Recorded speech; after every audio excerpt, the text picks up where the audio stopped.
I think both of them are, but until we actually melange it and then put some cocoa butter in it and make the chocolate, we're not going to really know what we got. And what's that one smell like? This one smells like a Hershey bar. Look at it, all them little nibs. Wow. So that's kind of a light roast. This is a darker roast. Interesting. And then we got all these to do. Look at that. They're not roasted yet. We're still They look experimenting. good. So we're doing, that's the 275. 275. 275 for 25 minutes. 25 minutes. In the rotisserie. All right. Air Very good. fryer.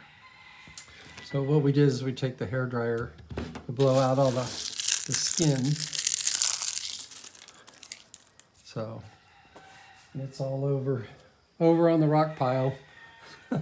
Let's look at that again. Wow. Look at that color. So that gets ground into cocoa powder. Amazing.